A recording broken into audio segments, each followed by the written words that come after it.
great attendance. We really appreciate it. Our objective today is to get through this material, so we're going to, go at a pretty fast clip. You've been given a handout here. This handout is a summary of the articles that we write. We kind of have the way we operate is when somebody has a problem, they call in, and then we deal with that problem, and then we try to reduce that to a one-page memo, and then we try to send that out to all of the counties so that we can all move forward as we learn. And sometimes, we're in the season, we do a lot of that, and sometimes we don't. Lately, we haven't done a whole lot of that.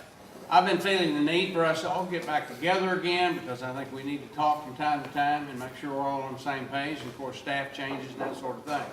But this manual right here will ultimately, we're going to publish this, and what we want is a manual that you can actually, each jailer can have a copy. Okay, so this is kind of a test on that. There's maybe some errors in here. We'd love it if you point those out to us. So just consider this a draft, okay? Because we're very serious about everybody getting on the same page. I was at the Municipal League this week talking. There's 500 cities in Arkansas. I used to represent the cities, and there are 435 then, so they're growing. But in Arkansas, there's 75 counties, and there's not going to be any more counties. And so there's 75 things. You can have a relationship with 75 things, okay? You can manage 75 things. You can get 75 things all in the same room and talk about something at the same time. So we have a distinct advantage being counties. The flip side is being a county, the state imposes on us a lot of responsibilities. They're really state responsibilities. We're not running a jail because we want to run a jail. We're running a jail because we have to run a jail because the state is in the business of maintaining order, ensuring security, and keeping the peace. The state discharges its state function through the counties because the counties are political subdivisions of the state. In addition to that, cities can choose to operate, counties can choose to operate like cities. While we're political subdivisions, cities are political creatures. They're municipal corporations. They're no different than any other corporation, except they're a public corporation. They exist by permission from the state of Arkansas, and they're allowed to pretty much do what they want to, but they don't have a long list of have-tos. But the county has a long list of have-tos, and at the top of that list is law enforcement and detention. The top of the list is judicial. The very next thing is law enforcement and detention. The next thing after that, this is 1414-801. The next thing after that is the administration of the day-to-day affairs of the county itself. So counties are a big deal. Running jails are a big deal. You're a big deal because you are discharging a state function, and you're actually an officer of the state, even though you wear a shield on your uniform that says you're an officer of the county. Your county's a political subdivision of the state. Now, a couple of things on housekeeping. Gave everybody a pen when you came in. If you didn't, go get you one back there. Our purpose in these pens is we want to give you something that's functional. So I know y'all are not out in the street, but we wanted this where they can do the eye test on the street. It's got a stylus on here so that you can operate a cell phone, whether you're gloved or whatever it may be. So trying to come up with a functional tool and a reminder that we want to be there for you. Okay? When I say we, I'm talking about the AAC. I'm talking about the AAC Risk Management Fund, and I'm talking about our law firm, Rainwater, Holt & Sexton, is outside counsel. Okay? We rely very heavily on the AAC. The AAC does a fabulous job, and the relationship between the AAC and the Risk Management Fund is the Risk Management Fund is a trust of 51 counties. Maybe 52 now. We're growing. It is a trust. It's like a club. The people in it are in it, and the people who are in it get the benefits of being in that particular club. Today, everybody, all 75 counties, get the benefit of this seminar because the AAC, we're all counties, we're all in this thing together, we want to help everybody. But the fund actually hires the AAC to be the administrator of the Risk Management Fund. So that's how all these pieces fit together. Then they turn around, they have lawyers in-house, and then they contract with outside counsel. We're outside counsel. But I want you to know, we work closely with the AAC. We work closely with the attorneys in-house. They do a fabulous job, and we're all on the same team working together. So Colin will also be participating. Colin Jurgensen, in-house litigation counsel for the AAC, will also be presenting today. Now, this handout, I want to go over it with you real quickly. The world is shifting. I'm not shifting with it quite as fast as I want to, but I realize I've got to keep up. And one of the ways it's shifting is we've moved from written handouts to PowerPoint handouts. Okay, or PowerPoint presentations. I still prefer the written version. Okay? My younger staff actually prefers the PowerPoint version. We didn't get together and rehearse how we're going to do this, but we have both PowerPoint and we have a written handout, okay? So it may be a little bit confusing, but I want to go over this handout with you real quickly to remedy that. Go to the table of contents, that page Roman numeral, that little I, 2 I's. First of all, in the front of it, we have, you see on the preface, we have set up a web name through email, county@rainfirm.com. County@rainfirm.com. Internally, that comes to everybody who's working on the risk management fund work. Okay? So you can communicate with all of us simultaneously by using county@rainfirm.com. That's particularly important if you're going to send us litigation. If you get a new lawsuit, you get an order from a court, anything you get, send it to county@rainfirm.com. Okay? Because our staff is trained to monitor that very closely, because we do not want to miss any type of deadline. And the problem with that is, if you send it to a particular attorney, the particular attorney, we might get 150 or 200 emails a day. Sometimes we can overlook that. Sometimes they get lost in the shuffle. Okay? So please use county@rainfirm.com. Secondly, you can write this on there if you want to. My personal cell number, and you're welcome to call me anytime, is 501-590-9120. Mike Rainwater. The reason I give you my personal cell phone is because we're moving all the time. It's so much easier just to talk to people on the go. It's actually fun to talk to people on the go.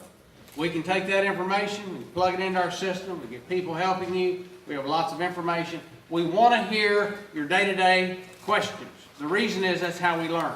We're not working in a jail, but we know a lot about working in a jail because we do a lot of litigation. But these problems, these questions you have, when you present those to us, it helps us. Doesn't necessarily mean we're going to be the one to answer it, but we will help you find the answer. It may be directing you back to the AAC or some other location. Now on the table of contents, real quickly. Tried to break this into pieces. We're not going to be able to deal with everything today, but what I would encourage you to do is take this manual back. I would encourage you to go through this systematically. I don't know what kind of roll call training you have, but roll call training is a great opportunity. It's kind of like if you want to be an expert in sports trivia, what do? You learn a little bit every day. You get up and you read the sports page every day. You go back and you read the statistics every day. If you like baseball and you read the baseball statistics every day, well, in a couple of years, you've got enough information that you're an expert on baseball trivia, basically. It's very much the same here. If you just take just a little snack-sized bite every day, pick one of these articles, go over that article real quickly. It's a great way to train. Now, one of the ways we do that is we write the articles intentionally with the very first paragraph in bold is always going to be a summary of the entire article. So you don't have to read the whole thing. You can just read that first paragraph.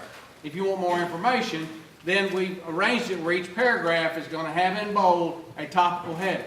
So you can literally read that first paragraph all in bold, then you can scan those topical paragraphs, and then you can dig in if you want to. I know that people don't read as much as they used to. We don't have to anymore. But we tried to arrange it where it is workable. The other thing is we try to limit all of our writings to one page. Sometimes we have tiny font and tiny margins in order to make our one page. But we try to boil it down to one page under the theory that if you can't say it in one page, you don't understand it yet. Okay? So we impose that discipline on ourselves. So back to the table of contents. I'm just going to go through the categories. Start out with basic principles that I'm going to hit here in just a minute. Potential supervisory liability I'm also going to cover. And then I'm going to try to get to the booking process real quickly. Then we're going to have the whole, well, it's not exactly in the same order, which is one of the differences that we didn't reconcile, but nevertheless, I tried to write the book in sort of a chronological order, okay? So you got the booking process, then you got the detainee hearing rights. That's going to be your Rule 8.1 hearing and stuff. Then you got your duty to protect. That's like the baseline. They're not there to be punished. They're there to be protected. And then you got, of course, the issues of jail overcrowding that are ever present we have to deal with. And part and parcel of that is how you get people out of jail and all the tools you have for getting people out of jail. And then we have to talk about lockdown because that's our primary tool for maintaining order inside the jail when there's disorder. Then we move into the Fourth Amendment issues. It's going to be searches, use of force, and then we deal with health care. We know that we have a duty not to be deliberately indifferent to a necessary health care need. Health care includes all forms of health care, dental, psychological, anything they need. And it applies to pre-existing issues as well as issues that have arisen while they've been in jail. Then we move to the overall environment. Jail conditions generally. What kind of jail conditions you have to have? Enough they don't get sick, fundamentally. Then we talk about pieces of that. Food. Contact with the outside world. That's now moving more into their liberty rights. They have a right of association. They haven't been convicted yet, but their right of association is very limited because we have to keep them in a jail, which is a small place. We have to keep them protected, which means we have to segregate them and things like that. But they have rights to contact the outside world. We have a section on that. Then grievances. Grievances are not our enemy, they're our friend. We need grievances. Grievances are they're telegraphing to us what it is they're about to sue us about or whatever it may be. More importantly, grievances are the world's greatest way to build your case before there's a case, and that means we need to write all that stuff in context. Okay, what's the context? The context is the claim that they're ultimately going to file. We always keep that in the back of our mind. We write it in the context of the claim they're going to file, so we've already explained ourselves before they do it. Grievances are fabulous. And then we have to deal with mental illness, because so much of our population is mentally ill, either because of an organic problem, or because of a psychological problem, or because of a drug problem. And the opioid crisis is adding to that, as we know. And then you get into the issue of paying for health care. Paying for health care and providing health care are two different issues. If you combine them, you get messed up. Forget about the pay. It's really no different going to the emergency room. They're going to receive you when you go to the emergency room. They're going to treat you to the point of stabilization at the emergency room. Then they're going to turn it over to their accounting department. They're going to figure out if they can get paid or not. Okay? And they're trying to get paid. But it's a battle out there. But they don't turn people down based on the fact they can't pay. Okay? So, there are ways to get paid, and we're going to talk about that in a little bit. So now back to the top of the agenda. Anything else up there? Okay, you made them. All right. Basis for all jail actions. I'm on the agenda. You all have the agenda? No punishment. No punishment. Okay? And that'll be found on page 1 of the handout. And the rule is, illustrate what I've been talking about, a pretrial detainee may not be subjected to any punishment, cruel and unusual or not. Everything we do is governed by the 14th Amendment. Why? Fundamentally, because we lost the Civil War. Okay? And when we lost the Civil War, we wanted to be back in the Union again. In order to get back into the Union, we had to ratify the new rules we're all going to live by. And the new rules, or really the old rules, restated and now applied to the states. Because the Bill of Rights included the Fifth Amendment, which already had the due process clause in it. That clause didn't apply to the states before the Civil War because we had two separate political entities, and that was the fuss. Which entity is superior over the other? Which king is the biggest king? And so we had to fight that out. The bottom line is the Union won, and the Union represents all of everybody together. The Confederacy lost, and the Confederacy represents the idea that we can separate if we want to. We don't have to be a member of the bigger club. But the bottom line is we do have to be a member of the bigger club, and we are a member of the bigger club, and the state of Arkansas is like one glass of milk poured into a gallon of milk, along with 49 other glasses of milk, okay? Once they're all in the jug, they're in the jug. You can't get the same milk back into the glass. The bottom line is we're all part of this same system. We still have states' rights. There's still different functions that are performed by states, but when it comes to the issue of how we're going to treat citizens in the government's hands, then the United States Constitution is the overriding rule. And then below that will be the state constitution. The state constitution has to yield to the federal constitution. And because the 14th Amendment was ratified to get us back into the Union, it says, nor shall any state, which includes the political subdivisions of the state, which includes your county, deprive any person of life, liberty, or property, comma, without due process of law. Therefore, every prisoner lawsuit is a 14th Amendment lawsuit. They're saying you violated the 14th Amendment. The 14th Amendment says, I'm a United States citizen. And as a United States citizen, I have rights, even if I have rights while I'm in jail. But the big question is, how on earth can we balance our responsibility to maintain order in our society against our responsibility to make sure that all of our citizens receive the process that is due? The process that is due is just simply saying we're going to solve problems in an orderly way. We're not going to solve problems in a disorderly way. Okay? Now, below the 14th Amendment, you have other amendments that get tighter as you go down and be more restricted. So if you're going to go and actually seize somebody's physical liberty or look inside their body cavity, then you're going to have to comply with the Fourth Amendment because that's a search. Okay?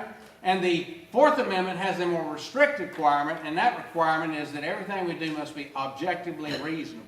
Objectively reasonable. It's not a function of my intent. It's a function of whether or not I have followed the rules required for that particular detention activity. And the rules are established by the profession itself. There are protocols established for how we function in both law enforcement and detention. Okay? So the bottom line on that is you end up with a United States citizen who is not yet convicted. That's the key in county jail. They ain't convicted yet. If they were convicted, we'd have to run over to the Eighth Amendment, read that, and see what we can do. And it says we can punish people under the Eighth Amendment. Okay? The only limitation on our punishment is it can't be cruel or unusual. It can be cruel or it can be unusual. Okay? But it can't be both cruel and unusual. You with me? It's like a firing squad in Nevada. I don't know if they still do that, but they used to. Execute by firing squad. I said, man, that's cruel. Yeah, it's cruel, but it's not unusual. Because we've been shooting people for a long time to execute them. Humankind has been doing that. We've been hanging people for a long time to execute them. Humankind has been doing that. It's kind of ironic that we would get all upset about injecting drugs to kill people because that was intended to be a more humane, less painful way. It's a substitute for a less humane, more painful way of a firing squad or hanging, okay?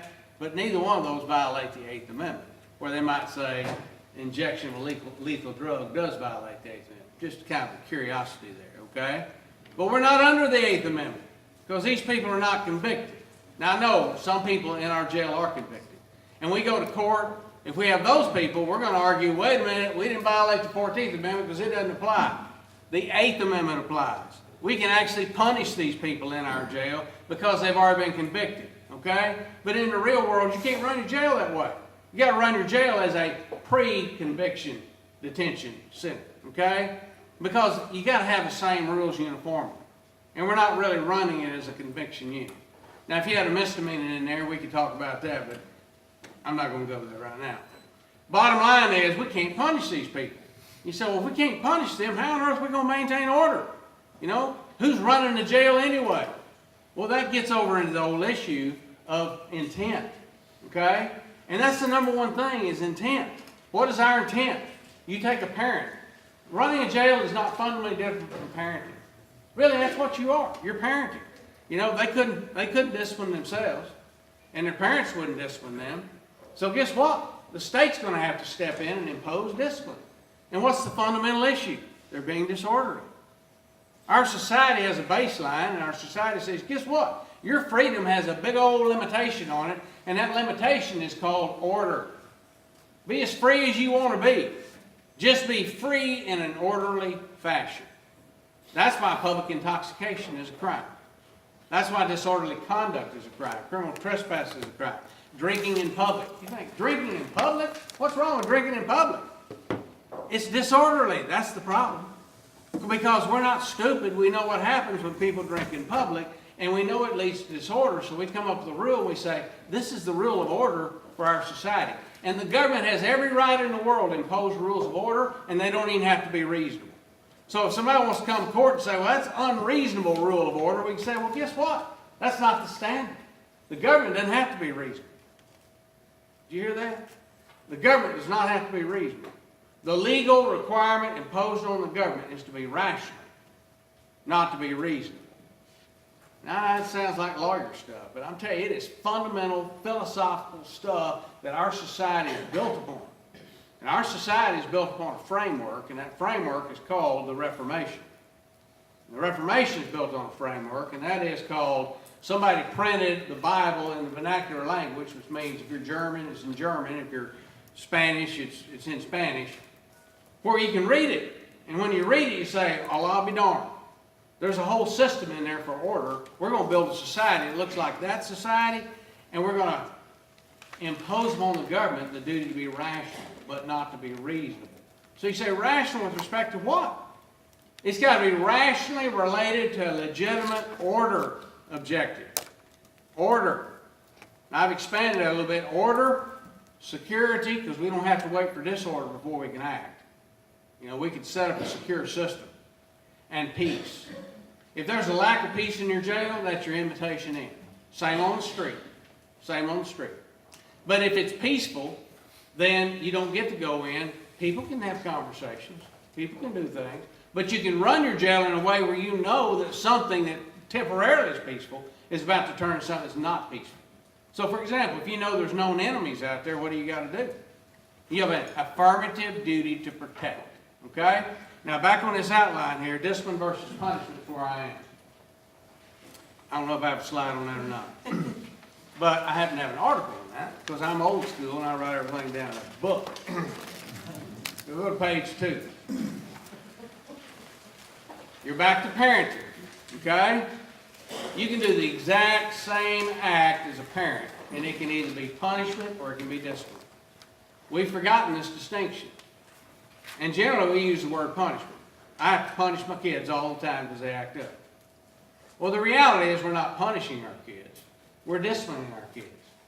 You say, well, isn't that the same thing? No, it's different.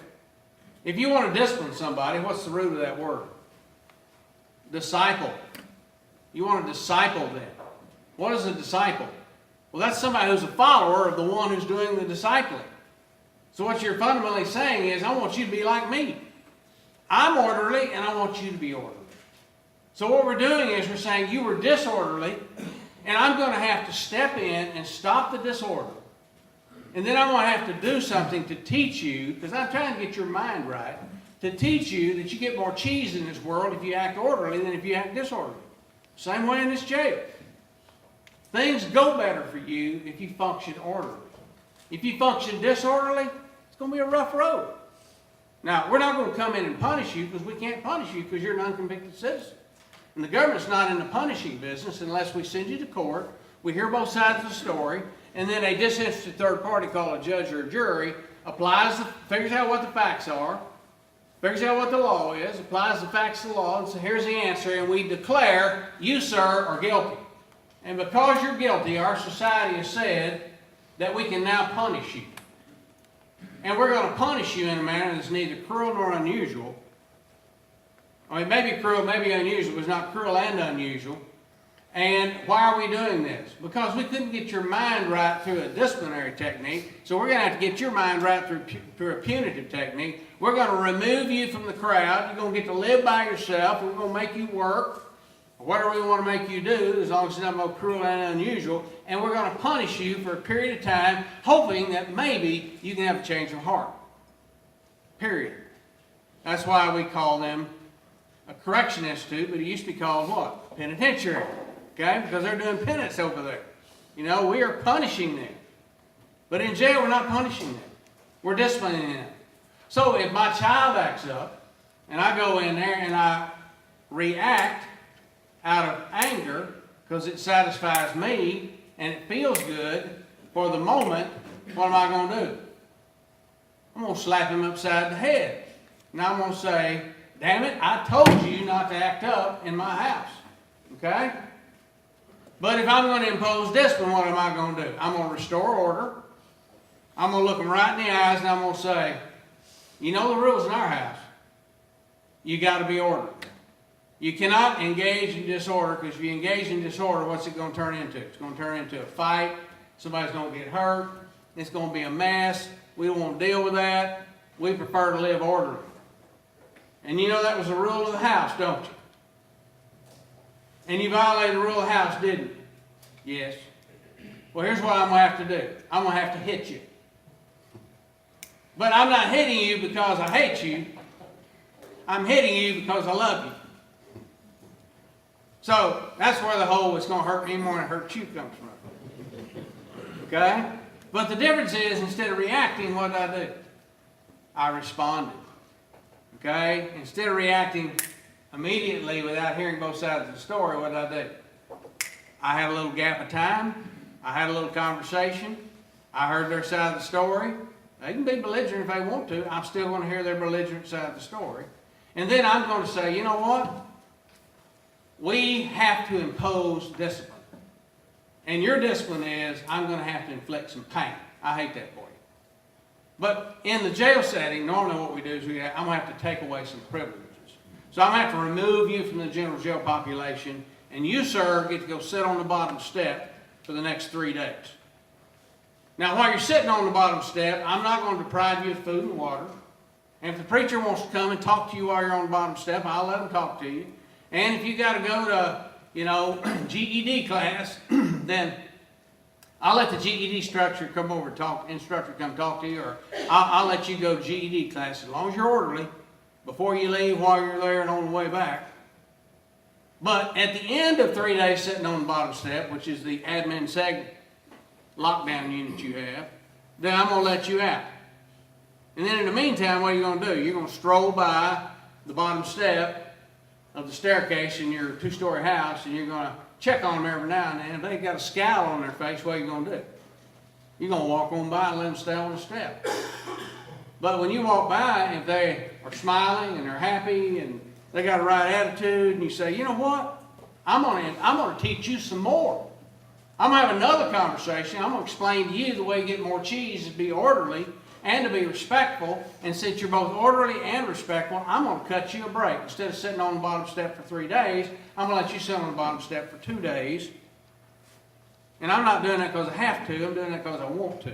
I'm not doing it because the law requires it. I'm doing it because I choose to be graceful to you. I'm going to give you what you don't deserve to try to teach you how a better way is to work. And that better way fundamentally is what? Live your life in a manner that is orderly, secure, and peaceful. Now, if we're not peaceful, what's the problem?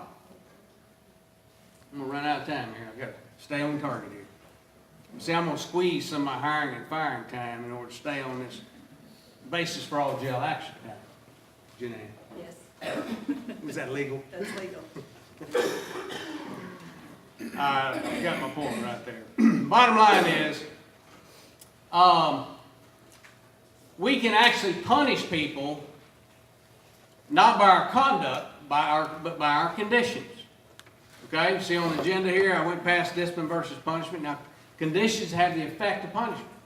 In other words, the court says it's not a matter of your intent. I don't care whether you intended not to punish them.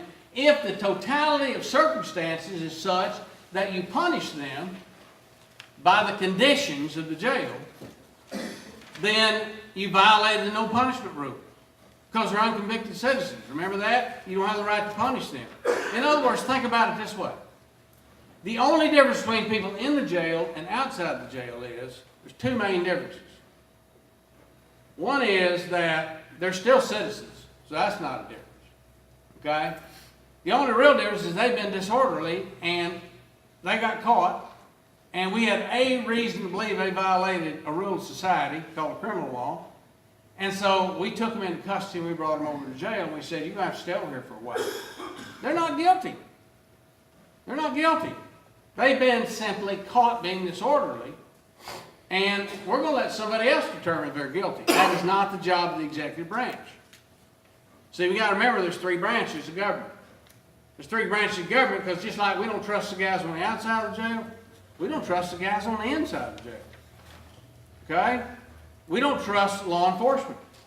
We don't trust the county judge. We don't trust the quorum court members. We don't trust the lawyers.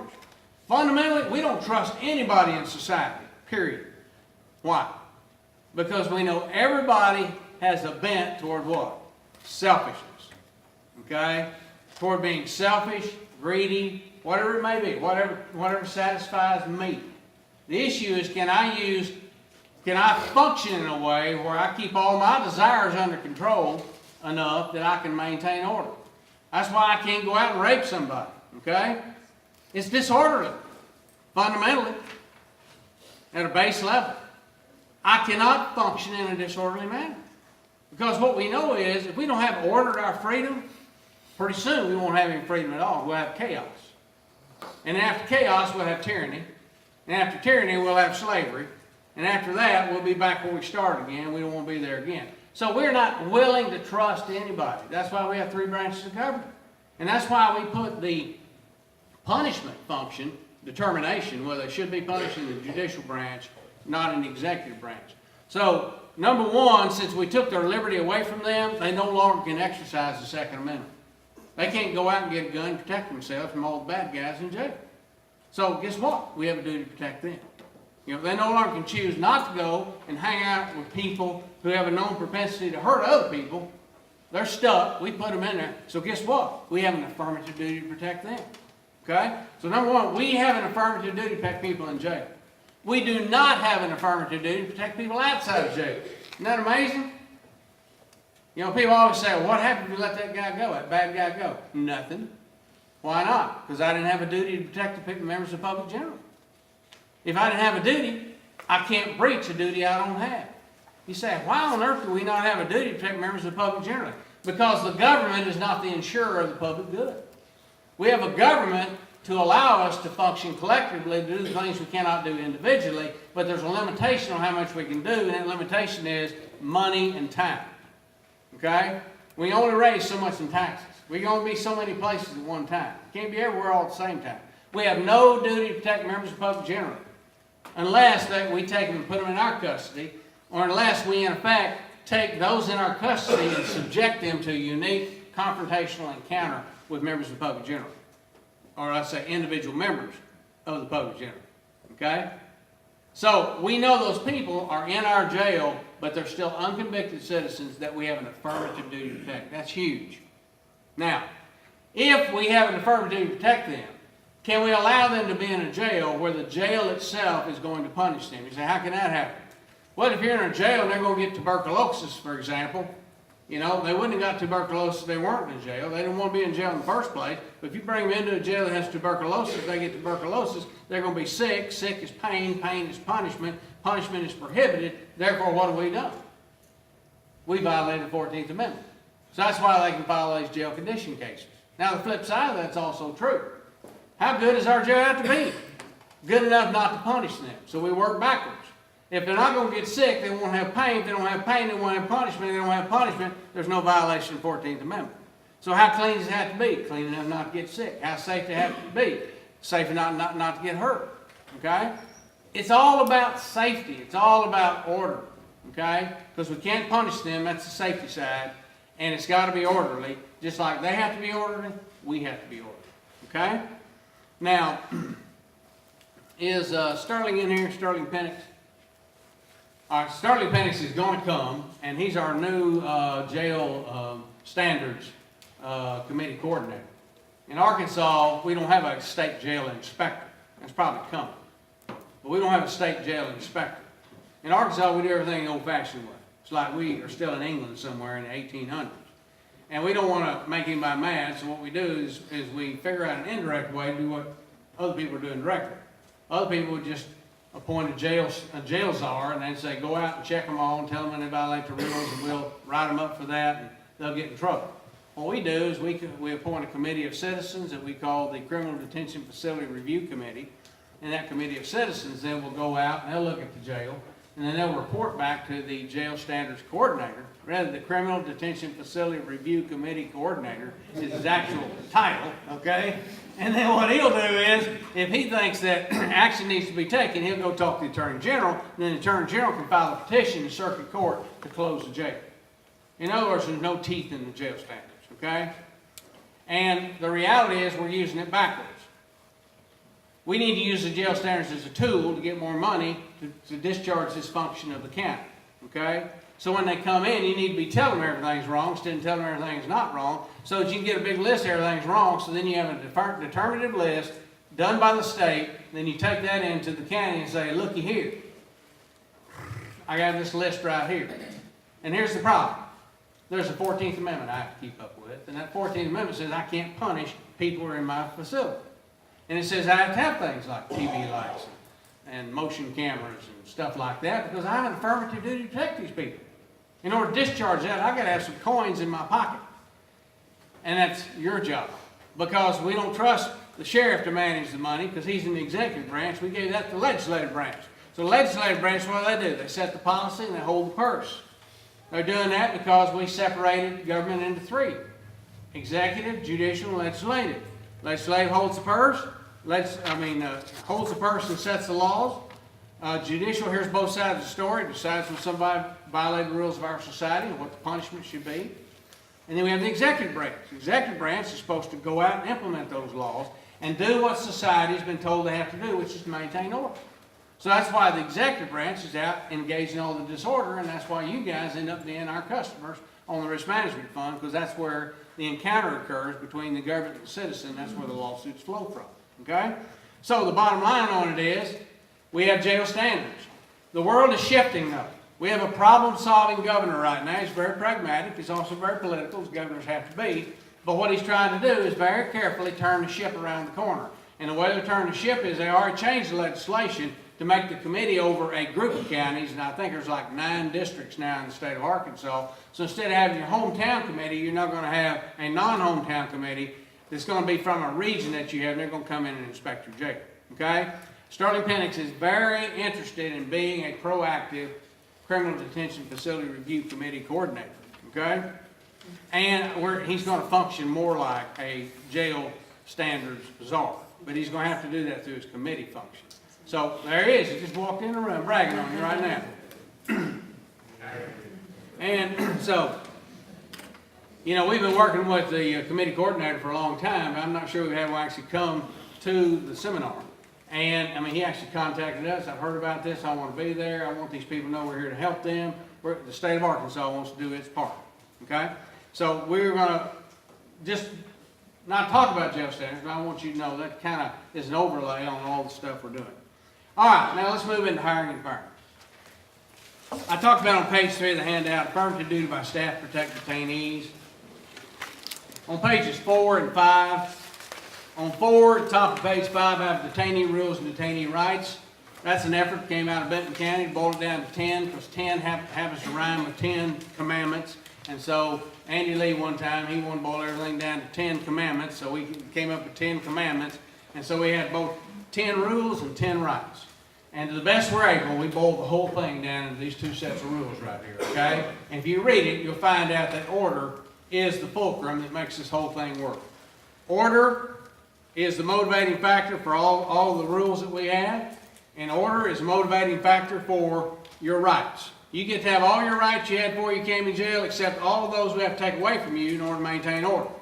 So things like privacy and association, we take a lot of that stuff, okay? When you think of rights, think about it as a bundle of sticks, not one stick, okay?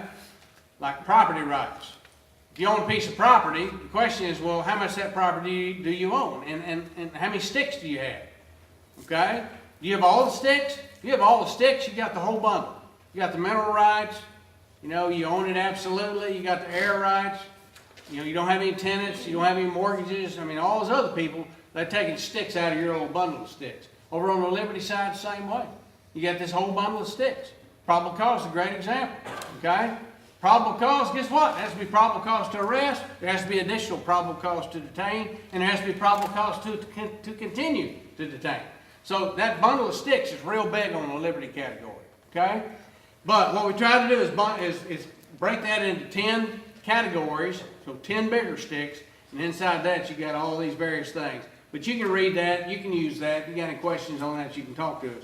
But on page 5, I have potential supervisory liability. Now this cuts both ways, okay? Now I want you to understand this. In section 1983, there is no vicarious liability. In the private sector, there is vicarious liability. In the private sector, my employee goes out and runs a stop sign and hurts somebody. The employee sues me as the employer, because the employer has what's called respondeat superior liability. Okay, in other words, the superior is responsible. Why? It's a public policy. We have all kinds of public policy. And this came from the common law, not from statutory law. The common law is just what evolved since 1066 AD, the Battle of Hastings, in England. And the bottom line on that is, that's the rule of society for the private sector. But we have different rules for the public sector. In the public sector, we'll say no vicarious liability. Isn't that great? What that means is it's every man for himself. And one of the men is the county itself, and then the sheriff, and then the jail administrator, then all the supervisors, and then all the jailers. And then the dispatchers too, okay? So what happens is, if somebody's going to sue us, they got to figure out all those people they want to sue, they have to file a separate claim against every single one of them. Okay? Now, they can also sue you individually. Because individually, you can violate the Constitution just like you can do it officially. You can be wearing the uniform, but you can be violating everything the uniform stands for, and you yourself, inside that uniform, can be violating the Constitution you can be sued for. The reason for that is the 14th Amendment has multiple clauses, which nobody ever reads, and clause number 5, section number 5 says Congress can enact a law that creates a private cause of action for violating the 14th Amendment, which they did in 1871. Of course, nobody cared about it until 1978, for reasons I won't explain, but good societal change, factual reasons that made the law relevant, and since then we've all been figuring out how it works, okay? So, the county has liability if the official policy of the county caused the deprivation to occur. The constitutional right, depriving them of constitutional rights to occur. How does the county cause a deprivation to occur? They cause the deprivation to occur either by official policy, unofficial policy is what we really do whether we wrote it down or not, and by policy maker. So who are the policy makers? Policy makers are going to be the jail administrator, and then the supervisors are policy makers. So the way it works is, if somebody files a lawsuit in order to get liability against the county, they have to say, county, you caused the deprivation by your policy. Written policy, unwritten policy, or policy maker. And then they go to the policy maker and say, you caused the violation by your conduct, and your conduct includes that you failed to discharge your affirmative duty to supervise, manage, and train. Okay? As supervisors in the law enforcement context, we have an affirmative duty to supervise, manage, and train. And then the jailer's liable because the jailer's the one that did it. Okay? Used excessive force, let's say. And so when we're defending these cases, we're slicing up all these pieces. We defend every piece individually. And sometimes the game plan is to get everybody out except for the guy that used excessive force. Now, we're not doing that because we want to dump on the guy that did excessive, that's alleged to have used excessive force. We want to get everybody else out of the complaint. It's like cleansing the complaint of all ability to pay, okay, the lawsuit. Get everybody out so the risk management fund's not liable, the county's not liable, the supervisor's not liable, and we're down to the one dude who used excessive force. Now, we're never going to do that unless the one dude ends up getting disciplined or it's patently obvious he should have been disciplined. And if it's patently obvious he should have been disciplined, then what's the problem? As explained in this article right here, and I'll just read the first line, a sheriff or his jail administrator has an affirmative duty to provide necessary training, hiring, and supervision. And the very next one says, from a case out of the 8th Circuit, which is our circuit in the federal courts, and it says, a sheriff or other supervisor may be subject to individual liability under Section 1983 as supervisors for failing to adequately receive, investigate, or act upon complaints of misconduct by department employees if they have, number one, received a notice of a pattern of unconstitutional acts committed by subordinates. Number 2, demonstrated deliberate indifference or tacit authorization of offensive acts. And number 3, failed to take sufficient remedial action. And 4, such failure approximately caused the injury. Okay? So, of course, we're going to defend on all of those. We may say, well, yeah, it did all that stuff, but it wasn't proximate cause. Okay? It's kind of like the dog bite defense. Y'all ever heard of dog bite defense?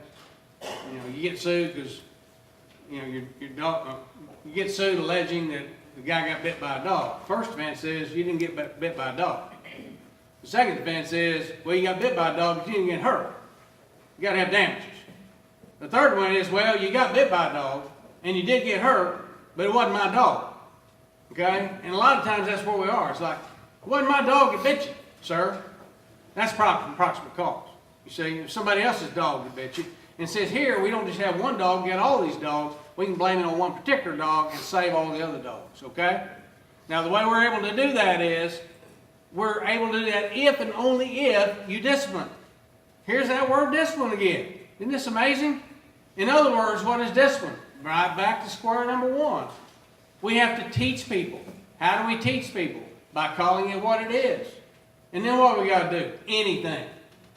A raised eyebrow is discipline. A good talking to is discipline. A verbal reprimand is discipline. And the beauty of that is, the judicial branch cannot come in and tell the executive branch how to function. That's one of the limitations on the separation of powers doctrine. So if we do anything, we were not deliberately indifferent to a necessary need to what? Impose discipline. Now, it's always nice to do something that you have a written document to evidence the fact that you were not deliberately indifferent, so you get the advantage of this defense. Okay? But impose discipline. But get out of your mind the idea that punishment is the same as discipline. We're not imposing punishment on the officer. We're imposing discipline.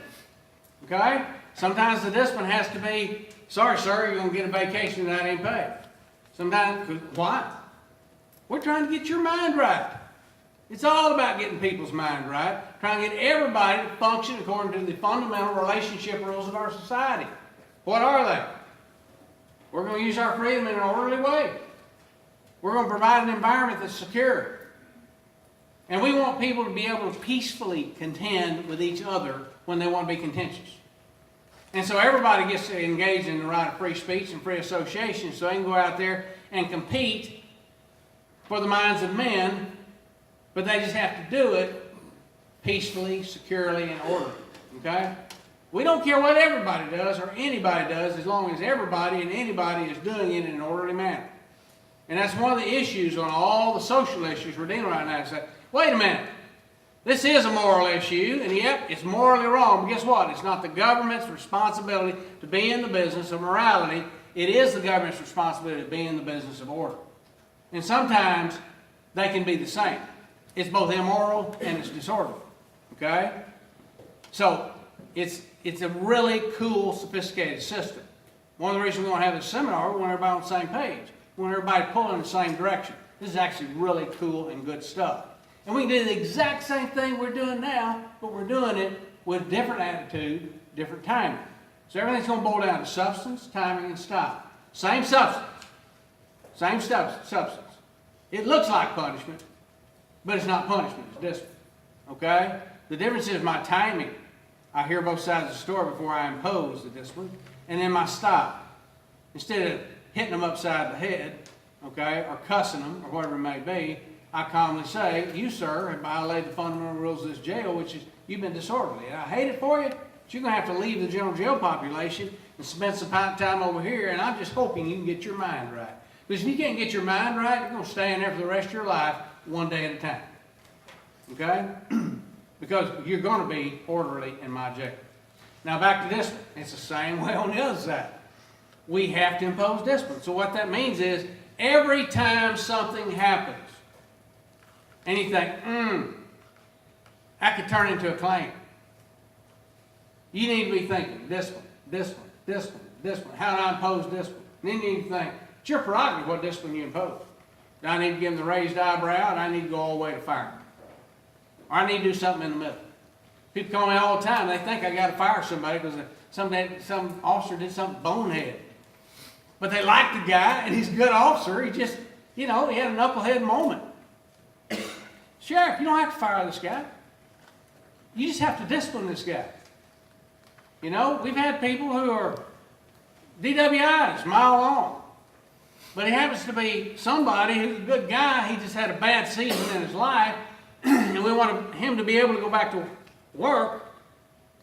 Well, we have to cleanse him, basically. We have to go through a season of discipline. You, sir, need to go and be disciplined for that. You need to go to a class to learn how not to drink and drive. Oh, you did that? Okay, well, that's over with. Now we're going to move forward. Don't mess up, because if you mess up, I'm going to have to impose discipline. The discipline may be employment termination. Okay?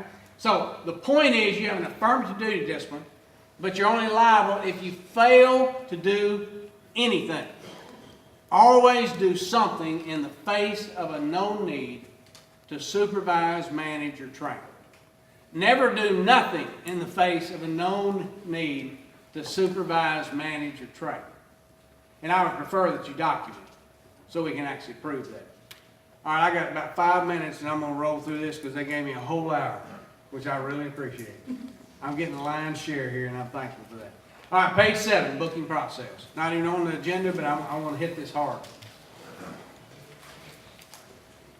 Number one, I want you to know that people can use on a traffic law or a violation. You know, people get arrested all the time for something that there's no incarceration as a penalty. It's like, you know, it's a violation, sir. You can have to pay for between $100 and $1,000. I mean, the law itself doesn't require that anybody be in jail. Yet we arrest them, bring them to jail without a warrant, bring them to jail, and book them in and then hold them for their first appearance. Okay? The law actually allows them all to post their driver's license in lieu of bail. Okay? So I want you to know that, number one. Your objective ought to be keeping people out of jail instead of getting people in jail. Okay? Our system was never intended to warehouse people. The system was intended that if a citizen had a problem, they'd go to the judicial branch, they'd go to the clerk, fill out a warrant, present it to the judge makes a determination of probable cause based on the representation of the citizen, issues a warrant goes over to the executive branch goes out, executes the warrant, takes the guy in custody, brings him back to jail, bam, he goes right back before the judicial branch as fast as he can, make sure no mistake has been made, and for the judge to make a determination whether we need to keep this guy in jail. To punish him? No, it's not time for punishment. He hasn't had his trial yet. For protection. For protection, okay? We're not protecting him, we're trying to protect everybody else. If he's a known burglar, we like to protect our citizens from getting all their stuff taken too. So the judge makes a determination, sir, you've been so disorderly that I can't even allow you to have freedom, any freedom, in the general population of our society until we have a trial. You're going to go to jail and you're going to stay there until we have a jail. Because I have probable cause to believe that you would be disorderly if I let you out. So when people come to your jail, be thinking, how can I get them out of jail instead of how can I keep them in jail? And use every tool you can think of. And this is one of those great tools. Okay? Now, they end up in your jail, Rule 4.1. We've had a fuss on this lately and I want to deal with this heads up. Some city, I don't know why this is happening, but there's some cities out there decided they want to pick a fight with the county. And fundamentally it's because none of us have enough officers, we don't have enough money, we don't have enough space, we don't have enough everything. And the problem with counties is we're the ones stuck in a battle, okay? You got the state over here, and the state chopped itself into 75 pieces and called us political subdivisions. So we're in the bottom. We're in the sub position. And then the state said, but cities, we'll let y'all do a bunch of fun things you want to do as a municipal corporation. So they allowed them to do all that stuff under the Mother May I principle, and they can do about everything now. But they don't have to do anything. And so they want to take the attitude, we just like go pick them up and bring them over to jail and let the jail carry all the expense and all the trouble, keeping all these troublemakers in jail. What we want is we want to get all the gold, we want to give you the shaft. Okay? So here's what happens. It's actually progressed to the point they want to drive into the Sally Port, throw them out of the car basically, and drive on out and let you figure out what to do with it, which is BS, okay? And if we try to fuss with them, then now it's, you know, it's in the paper, and now the city and county can't get along, and, you know, we're holding them prisoner in our Sally Port and all that other crazy stuff, okay? All right. The games people play. And believe me, people love to play games, and they love to play political games particularly. Because fundamentally, all of us we want property, we want power, and we want that other passion, okay? And so they want as much power as they can get. They want their kingdom to be as big as it can be, and they're going to do everything they can. They're not doing it with a mean spirit. That's just the way we're wired up. We like playing these games. They're just political games. Politics is just politics. That's just public. That just means we like playing public games, okay? So bottom line is Rule 4.1. Go read it. I've written it down. It says this. It is necessary that the officer making a warrantless arrest provide the jail an affidavit, recorded testimony, or other information that the jail can use to present a warrantless arrest facts to the judicial officer as required by Rule 4.1e. If the arresting officer refuses to provide the arrest facts by reading Rule 4.1, an affidavit, recorded testimony, or other information, then the jail cannot promptly present the arrest facts to a judicial officer for a probable cause to detain determination, and the jail's going to have to promptly release the arrestee from jail. You with me on that? So if they won't cooperate with us, we're not going to fuss with them. We're just going to follow the law, which says if you didn't give me the facts that I need to give the judge to make a probable cause determination on a warrantless arrest within 48 hours after the arrest, if I know I can't do it in 48 hours, I know I can't do it in 48 minutes. Okay? We got to let them go. Now, we're not going to be cavalier about that. We're going to give them a citation to appear at the district judge on the next day that you know the judge is having people come in there and conduct the Rule 8.1 hearing. Click, problem solved. Which raises one big issue, and that is, if you got a problem like that, you call us. We will get in the middle of it. We're not going to come to a bunch of meetings, because if we come to meetings, we become witnesses. Okay? We're going to figure out how to put them in a box. It'll be a box the law defines, and then we're going to let them wiggle around that box. If they can get out of it, we'll figure out another box. If they can't get out of that box, we win. Okay? And then we're going to figure out our response, not our reaction. Okay? Because we're not in the business of punishing anybody, including those that don't cooperate us and other law enforcement agencies. We are in the business of imposing discipline. Sometimes the discipline is going to be, I hate it, sir, but your prisoners are going to get let go because you will not play by the rules. We're going to be smart, not dumb about it. We're going to do a citation. We're going to let the judge get up in the middle and figure all that stuff out. And don't forget, they get free telephone calls. We want them to call a bondsman. We want them to get out of jail. We do not want them in our jail unless what? We're trying to fill up our jail to keep the state, for example, from backing all their state prisoners up and using up all our jail space so we don't have a place to keep our people in jail. Or on the other end, we'd like to have a bunch of misdemeanors in there so we can discipline them too and get their mind right, so maybe at the age of 17 or 19, they'll figure out you get more cheese if you choose to use your freedom in an orderly manner. Because discipline will be imposed. If your parents won't discipline you, society will discipline you. The problem we have is we let that go until they become a confirmed felon. They go to prison, then we fill up our prisons, and then we got all that to mess with. Okay? Our society's in a mess, and we desperately need y'all to help us. There are amazing ways to do that by simply following the process.